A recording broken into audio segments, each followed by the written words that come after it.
नमस्कार दोस्तों, स्वागत है आपका फिर से एक बार।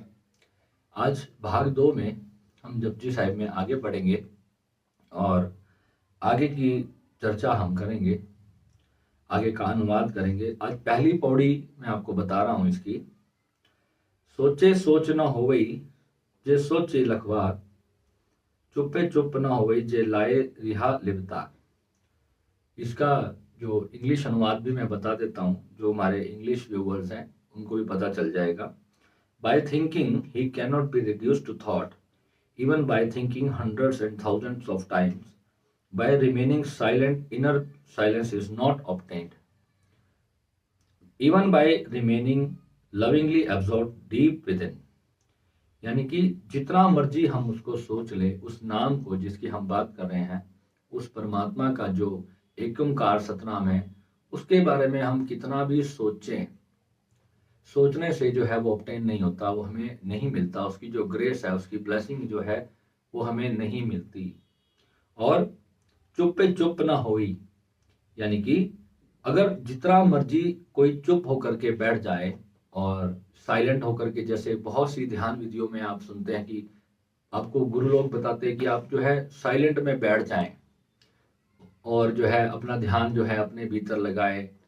कोई कहता है कि भैया विपश्यना पर वीडियो बना दो, श्वास पर ध्यान करने से क्या वो अचीव हो जाएगा। यहाँ हम निर्वाण पद की बात कर रहे हैं, मोक्ष की बात कर रहे हैं, उस सेल्फ रियलाइजेशन की बात कर रहे हैं।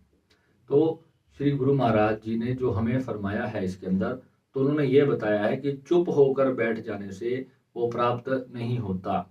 यानी कि कोई भी साइलेंस मेडिटेशन हम कर ले, लिसनिंग वाले ध्यान कर ले, हम अफर्मेशन सुन ले, तो ये सब उसके अंतर्गत आते हैं कि हम चुप होकर बैठे हैं और या श्वास पर ध्यान कर रहे हैं। कोई कहता है कि आप अपने नाभि पर ध्यान करो। ये जो ध्यान विधियां हैं, इसका प्रोसेस कुछ और है, इनका पर्पस कुछ और है, इनसे प्राप्ति कुछ और होती है। ये जो हमारे चक्रास के जितने मेडिटेशंस हैं, ये सब उस रास्ते को खोलने के लिए हैं। परंतु जो नाम मिलता है वो तो उन्होंने बताया है कि गुरु प्रसाद से मिलता है, गुरु की कृपा से मिलता है। तो गुरु की कृपा के बिना तो वो मिलता नहीं। तो फिर ये उन लोगों के लिए बता रहे हैं कि जो तर्क देते हैं कि मैं तो सिर्फ बैठ करके आंख बंद करके बैठा रहूंगा और मुझे वो प्राप्ति हो जाएगी।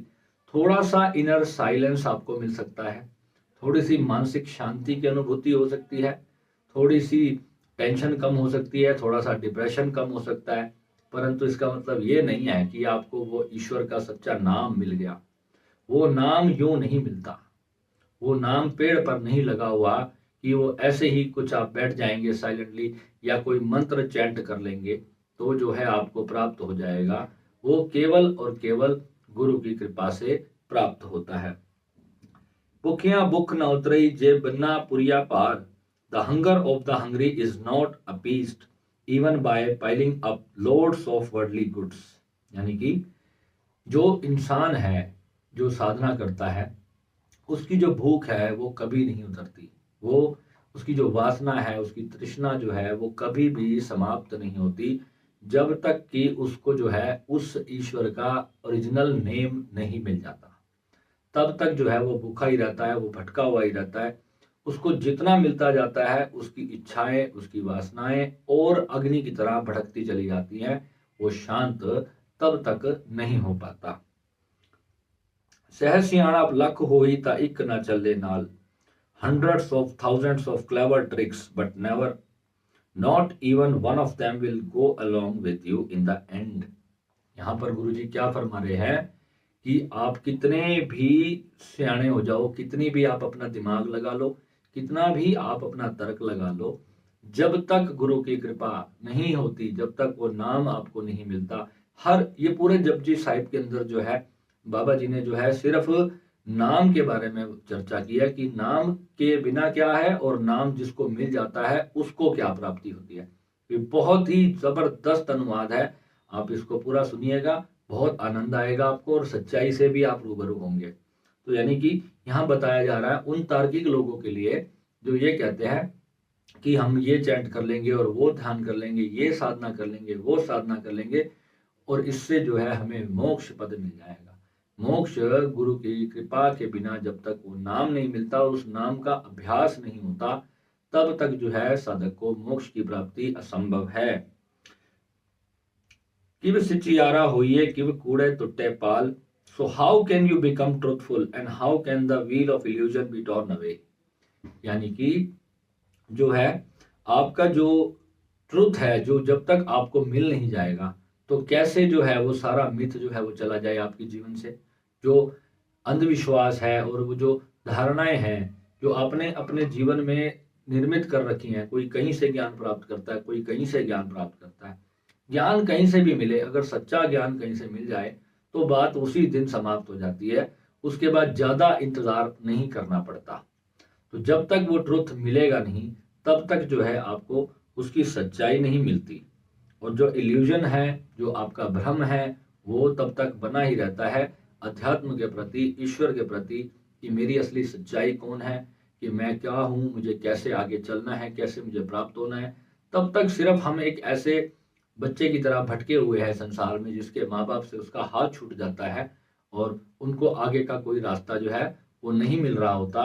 तो वो बच्चा जो है कैसे रोने बिलखने लगता है। तब तक की हमारी जो स्थिति होती है वो ऐसे ही रहती है, जब तक हमें सच्चे नाम की सच्चाई नहीं मिल जाती और वो पूर्ण ज्ञान हमें प्राप्त नहीं होता, उसका पूरा साक्षात्कार नहीं हो जाता। हुक्मी रजाई चलना नानक लिखिया नाल, में कहते हैं कि O Nanak, it is written that should shall obey the हुक्म of his command and walk in the way of his will. यहाँ पे गुरु नानक देव जी अपने आप को एक तरह से कहते हैं कि मुझे जो है उस नाम की हुक्मी रजाई, उसके हिसाब से मुझे चलना होगा। जो भी जीवन में हो रहा है, हमारे जीवन में कुछ कुछ भी घटना घटती है, अच्छी बुरी, सुख दुख कर्म, जो भी हम करते हैं ये सब उसके हुक्म से हो रहा है। अगर आज हमें कुछ सुख प्राप्त हुआ तो ये भी उसकी रजा से प्राप्त हुआ, और अगर कुछ दुख प्राप्त हुआ तो ये भी उसकी रजा से प्राप्त हुआ। तो हमें जो है उस हुक्म के हिसाब से चलना है, जो हुक्म है उस मालिक का। हुक्म यानी कि जो हो रहा है, जो प्रकृति में अपने आप नेचर जो कर रहा है, और वो हमारे लिए ही कर रहा है। आज अगर एक पेड़ उगता है तो उस पर फल आते हैं, पत्ते आते हैं, और एक समय आता है जब उसकी उम्र समाप्त हो जाती है और वो मर जाता है। ऐसे ही जीव भी पैदा होते हैं और जीव भी समाप्त हो जाते हैं।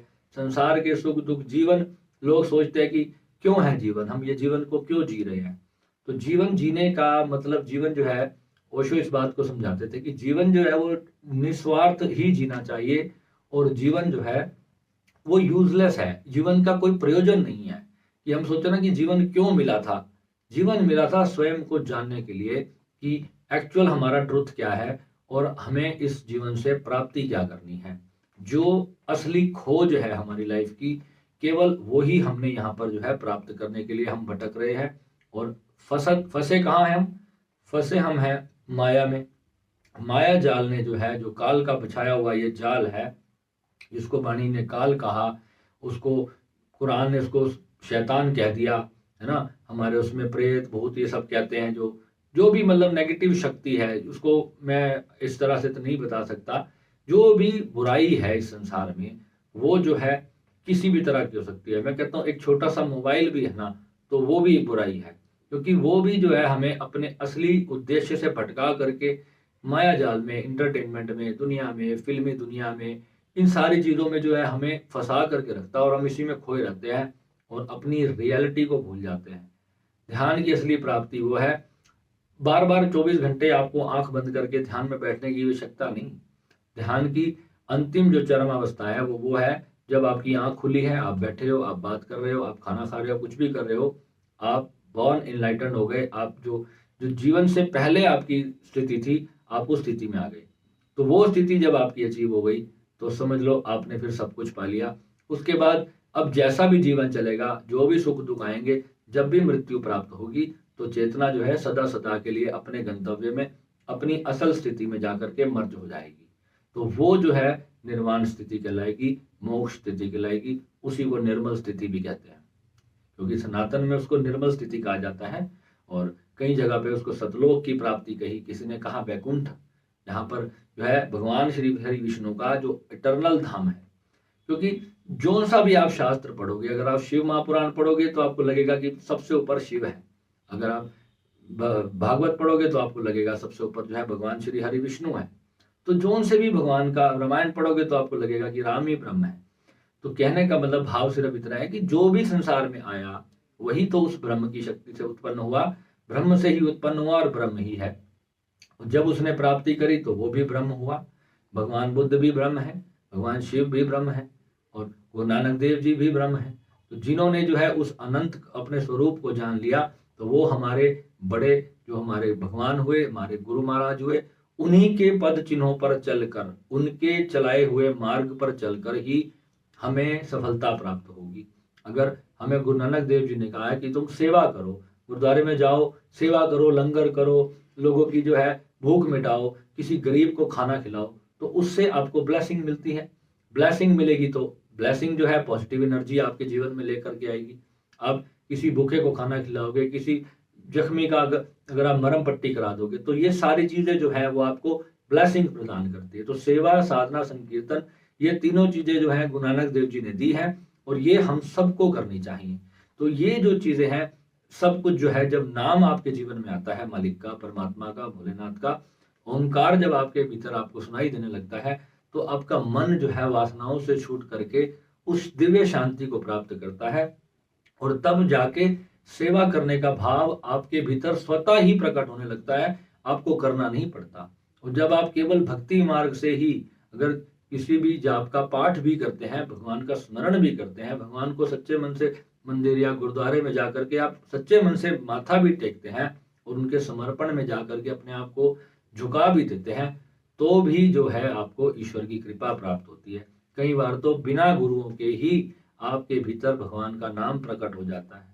तो वो जो है भक्ति भाव से जब आपने एक बार पुकार दिया, प्रेम से ईश्वर को पुकार लिया, तो न जाने कब आपके भीतर वो नाम चल उठेगा, आपको पता नहीं चलेगा।